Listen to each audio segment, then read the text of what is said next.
Tensions rising between Rwanda and the DRC as their leaders meet face-to-face in Angola. Fighting in eastern Congo has forced thousands to flee. Can Kigali and Kinshasa work out their deep divides, or could violence escalate into full-out war? I'm Andrea Sankey, and today's newsmaker is the conflict in eastern Congo.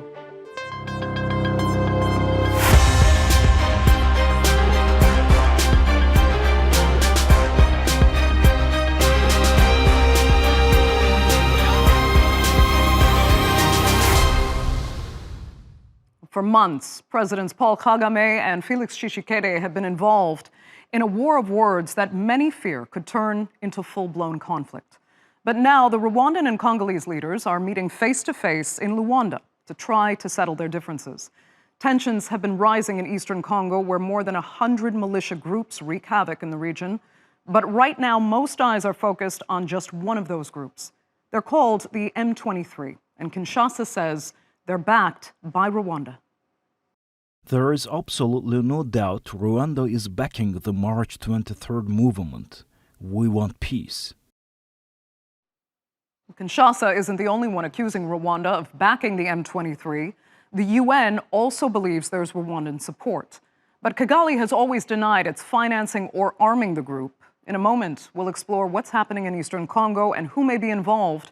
But first, let's take a closer look at the M23 itself. On the 23rd of March 2009, the Congolese government signed a peace deal with the political armed militia group, the CNDP. But when they felt the deal wasn't being implemented properly, hundreds from the CNDP rebelled against the government and formed the M23 in April 2012. Soon, the group, mostly made up of ethnic Tutsis, grew in strength and captured large parts of the resource-rich North Kivu province. But over the past few years, human rights groups have accused the M23 of committing war crimes, including the rape and execution of civilians. According to a UN report in 2012, both Rwanda and Uganda had been arming the rebel fighters and sending troops to aid their insurgency in eastern Congo. In November 2013, the Congolese army, backed by UN troops, cornered the group and defeated them. Within hours, the M23 said it would disarm and engage in political talks. A month later, the government and the rebels had signed a peace deal in Nairobi. But almost 10 years after that peace deal, the M23 rebels are accused again of carrying out brutal attacks. Fighting between Congolese forces and the militia group has forced hundreds of thousands to flee their homes and destroyed the livelihoods of thousands more. And those at the heart of the suffering are desperate for the violence to stop. Earlier, in a similar war, we were in our house and heard indiscriminate shooting. We were very scared and decided to run away, but when we went back, my husband had been killed. I've been struggling alone with my children since then. I have nothing to give them. I have suffered until now. Why can't they just stop fighting so that we go back to our homes, so that we can even feed our children and tend to our farms? DRC President Felix Tshisekede has warned his Rwandan counterpart that if Kigali continues to provoke, he won't sit by and do nothing. But President Kagame, in turn, accuses Kinshasa of supporting the Democratic Forces for the Liberation of Rwanda, also known as the FDLR. It's believed some of its fighters were complicit in the 1994 Rwandan genocide. Ahead of the diplomatic talks in Angola, Kagame said he was prepared for anything. I wish for the best for all of us, for both of us, Congo and Rwanda. But if the best doesn't come, it should always find me prepared for the worst. So who and what are responsible for this dangerous escalation now? And can it be stopped before it gets worse? Joining me now to debate that from London is Vava Tampa. He is an activist and the founder of Save the Congo, a civil society organization. Gatete Ruhumuliza joins us from Kigali. He's a lawyer and researcher at the Institute of Policy Analysis and Research in Rwanda. And also in the British capital is counterterrorism specialist David Otto. Thanks all so much for being with us. I first have to ask where responsibility lies for this escalation now? Yes, it has reached a new height, but there is a lot of history. And it seems a case of you started it that continues to justify some very brutal tit-for-tat action. Vava, where do you stand? Quite clear. The one person most responsible for the ongoing killings and instability in Congo is Paul Kagame. As you clearly mentioned, this goes way back. He started in 1998 as RCD Goma, which after killing so many people, decided to rebrand themselves, and they became CNDP in 2006. And CNDP, after committing atrocities across, places such as Kiwanja, they decided to rebrand themselves anew, and they became M23, M23, which again was defeated by Congolese forces with the support of the Tanzanian and the South African, as well as the UN peacekeepers. And then 10 years later, Kagame decided to try again, and then decided to start arming and funding the M23. So Kagame is responsible for the ongoing crisis in Congo. And in addition to Kagame, another group of people ought to be held responsible is also the international community. Because if we had organized and created an international criminal tribunal for Congo to hold everyone responsible for the instability, the killing, the looting, the abuse, the rape in Congo, responsible for their crimes, then the impunity which has been fueling Kagame, which has been fueling people such as James Kabarebe, Laurent Kunda, Makenga, and all the other, M23 and Kagame's Malaysian warlords in Congo, all of those people and that impunity would have been to an end. Okay. Gatete, you've heard some perspective there out of the DRC. Is Rwanda largely responsible for this? In my friend's comments, there's one thing that is typical of a Congolese populist. You will notice that of all the people that he listed who are responsible, there's one particular group that he didn't, and individuals that he didn't mean. Congolese are not responsible for nothing. If that is a typical Congolese populist speech. The fourth is Rwanda, it's Kagame, it's Kabarebe, so Rwandans, and that is all right. It's a standard populism. Now, what it means, those are the populism, but now let me tell you the facts. The facts are, M23 does not start as, he conveniently says it starts at CNDP. It's not true. It starts as AFDL. FDL is the movement of Laurent Kabila that eventually topples Mobutu and comes to power in DRC. So that's actually why it's the genesis of M23. Starts from Kabila's father and Kabila's son. Now, but what else that he doesn't say? He says killings and looting. That's what the populist says. Now, what is the facts on the ground? I'm pretty sure you saw on social media recently, only last few weeks, Congolese people killing Tutsi in Congo, burning them alive, even eating them. Congolese have turned to cannibalism. But of course, like every genocidal communities, while they are killing people, they revert to accusation in mirror. We've seen that in Rwanda in 1994. We see that in Congo today. Okay. Now, if you look at, let me finish one more point. If you look at an independent think tank based in Goma called Kivu Security Tracker, which has some international organizations, this institution tracks incidents of violence. The most violent entity in DRC against civilians is the very Congolese army against civilians. And finally, when Kivu, the government, DRC government declared a state of siege in Kivu, they submitted just under $100 million to support the army. Only 30% of the money went to the army in Congo. The rest was looted. Why is there no Congolese leader held accountable for that? So the typical Congolese populist will, everybody else except the Congolese. I That's want to why give everybody equal time. We don't have much, as you know, so I can see very much, Vava, that you disagree, but I need to move on to David to try and get more of a nonpartisan voice into the conversation. There obviously is so much history and context to this, but if you can try and explain why the M23 has stepped up its operations right now. I mean, effectively taking control now of Rutshuru with reported plans to take Goma as well. What do they really want at present? Andrea, I think before we go to what the M23 wants, it's good to be very clear in terms of the opposing and camps of these crisis, I call it.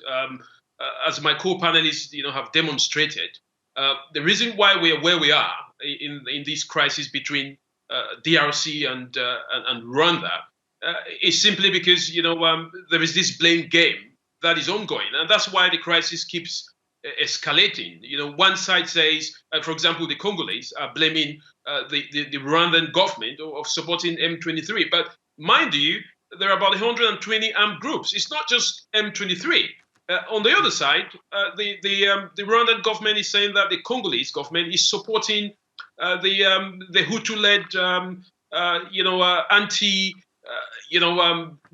Congolese or Rwandan movement, whatever they want to call themselves.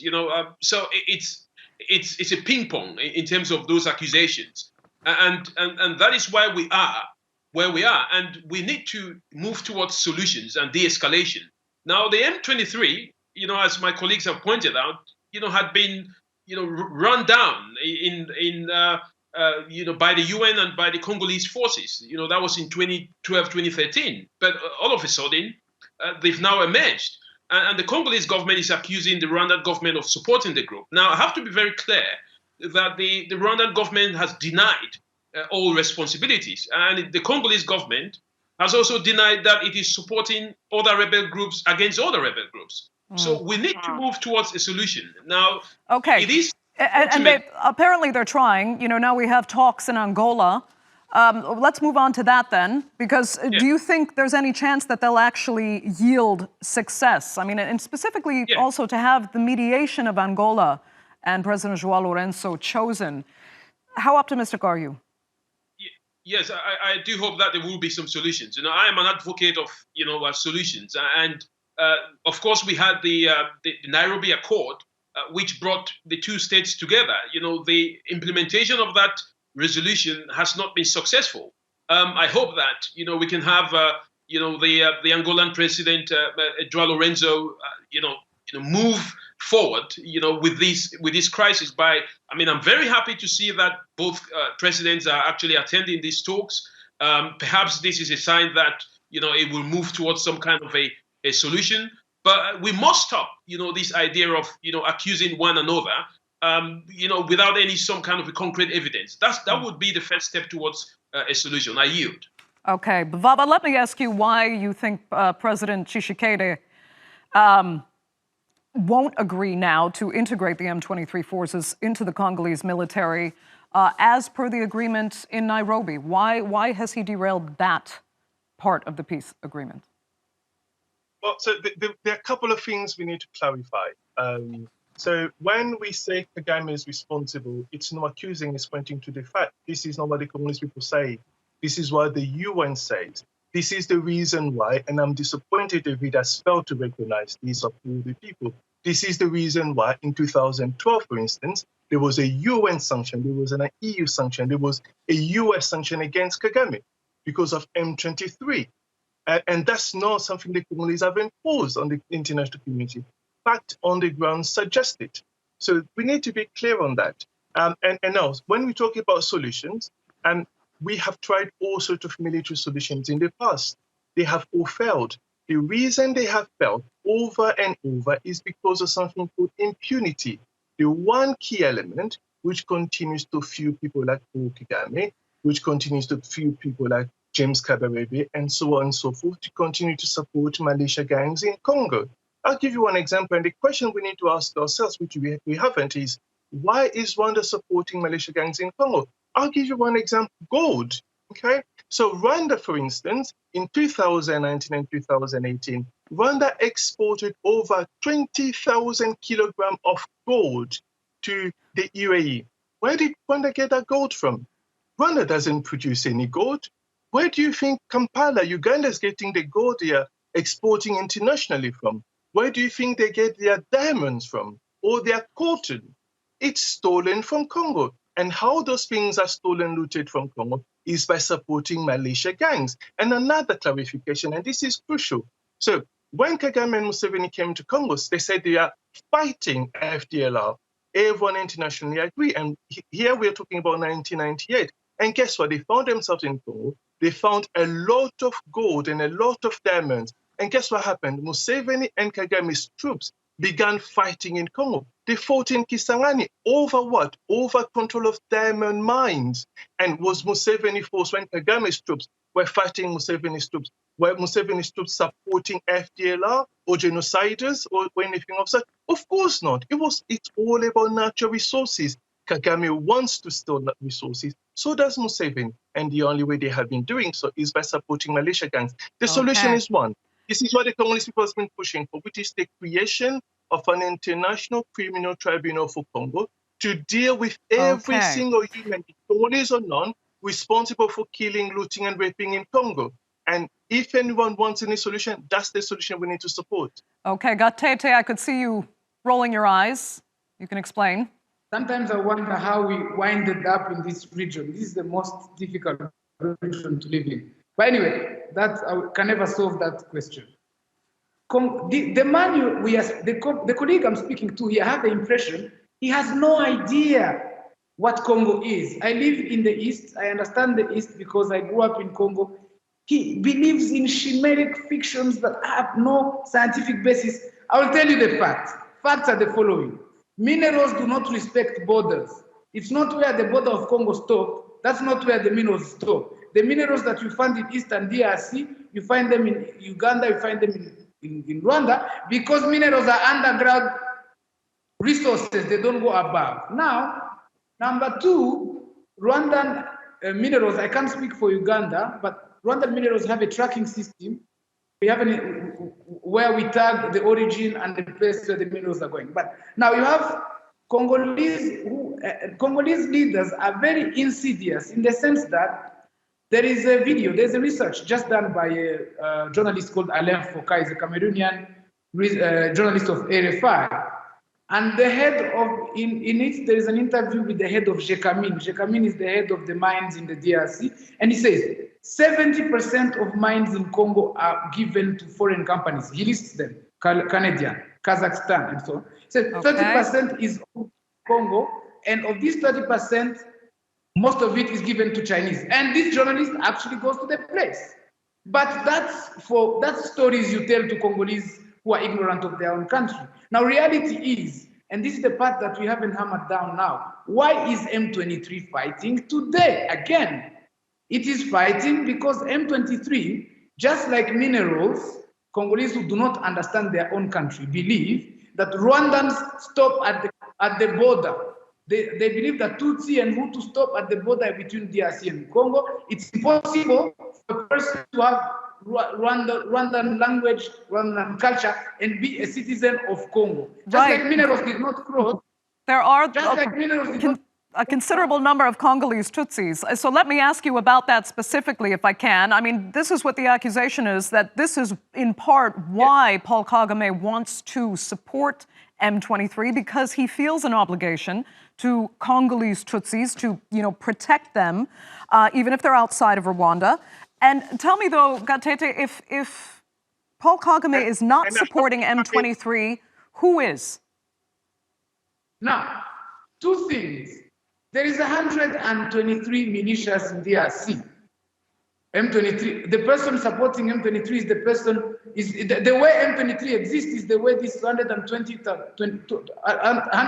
militias exist. Right, but where is M23 specifically getting their weapons and financing? M23 claims that their biggest supplier of weapons is the corrupt national FRDC Congolese army. That's what they claim. But let me hammer down this point. Why does Kagame or anyone else? I believe we should all support M23. Why? Because M23 is defending a group of people. So Congolese people believe that just like gold, diamond, all sorts of natural resources stopped at the border between Rwanda and Congo, Tutsi and Hutu also stopped at the border and stayed in Rwanda, and mineral stayed in Congo. It's a crazy mindset. But that's a whole different problem. Why would M23 take up arms, and why would Kagame ever feel the need of supporting them if he was? M23 of, excuse me, let me finish. I didn't interrupt you. Please, like I said, I'd like to give equal time. M23, a group of people who are stigmatized. Last week, we saw, and this is traumatic to us, we saw Congolese young people in the capital city walking around with machetes, checking cars, and killing Tutsi. We saw this in 1994. It's a very traumatic situation. It is happening in Kinshasa. This is not something that the international community should be condemning DRC and sending people to save. You know what I mean? Okay, very quickly, Vava, very, very quickly. I can give you 30 seconds. Very quickly. Gatete, look, it's really disappointing for someone like you who came to Congo as a refugee to be saying those kind of things about Congo. We welcomed Rwandan people for hundreds of years to Congo as refugees. We've always, good God, Congo to Rwandan people is essentially their Europe. From Kagame to the lowest person in Rwanda you can think about, they dream about coming to Congo. If you want to make it in Rwanda, you have to come to Congo. And it's disappointing that Gatete simply doesn't understand the fact. Look, Belgium colonized Rwanda. Under the Belgian colonization, Rwanda had never exported an ounce of gold because you don't have any gold, Gatete. You're stealing gold from Congo. And it's this. Go back to 2012 when the international community said that Kaberebe was essentially the lead of the M23 and they were sanctioned against Rwanda, against Paul Kagame. Was that the Congolese as well? Be able to face facts. In Congo, at the very least, we are able to elect our leaders. We are able to change our leaders. No leaders in Congo has ever been elected with 95% like Paul Kagame. We have a democratic society, at least a thriving and aspiring one. Okay. And in your case, you're ruled by a dictator, and it's disappointing you don't see that fact. I'll tell you what, we only have 2 minutes left. I need to get David back into the conversation. David, there's just so much to reconcile here. I mean, it's hard from this conversation to understand where common ground can be found and how this violence can really be stopped as immediately as possible. Where do you see this going, long-term and short-term? I think on a short-term basis, I think we need some level of sincerity in terms of, not just both sides, but whoever is mediating. The problems of DRC Congo in relation to Rwanda, it's also has extended to Uganda. It's not just Uganda, but of course Tanzania. So the neighboring states, have all dogs in the fight, to use that language. So we must have some sincerity from the leadership. Now, there is enough to go around, whether it's in terms of mineral resources or gold or silver or whatever there is. If there is some understanding in terms of how these resources should be exploited or explored, by these governments. I think, the biggest problem, as you've seen here, is that, there is this extreme, one side saying, exclusively this other side is involved, and the other side saying the same thing. And this is what we do not want, for Africa, because we want to see an African nation that, has solidarity. We want to see an African nation that, countries can speak to its neighbors. Now, what is the short-term or the long-term solution to this? I think, we should be looking towards, perhaps the African Union. I don't want to run to the international community yet, because, of course, I believe that the African continent has the competence. The African Union has the competence to bring, even the regional body has the competence to bring all sides together. They've proposed a regional force, for a short-term solution to kind of stabilize the northern and the southern provinces of Kivu. I hope that works. The Rwandan president has expressed his interest in not having Rwandan forces as being part of that. I do hope that these negotiations in Okay. Angola will yield some fruit. But we need sincerity, and I Okay. don't think we're agreeing with each other here. I have 30 seconds. Gatete, you say the M23 has the right to exist. It has a cause to fight for. So what does it need to stop the violence now and to cede back the land that it's taken peacefully? So M23, as far as I heard, they agreed to lay down weapons and to give back the land, the territory that they took. In fact, the reason they're fighting, they're doing military operations only to remind the DRC that they had an agreement with them and the DRC has not fulfilled its obligation towards this international regional agreement. Okay. So if you remove them from Congo, where do you put them? These are Congolese. In the meantime, we have 200,000 Rwanda-speaking Congolese citizens who are languishing in camps in Rwanda and Uganda for 20 years. And these are the same people. Gatete, we're going to have to leave it there. I'd like to thank you and Vava Tampa, as well as, of course, David Otto, for joining us. Very unfortunately, we're out of time for this edition of The Newsmakers.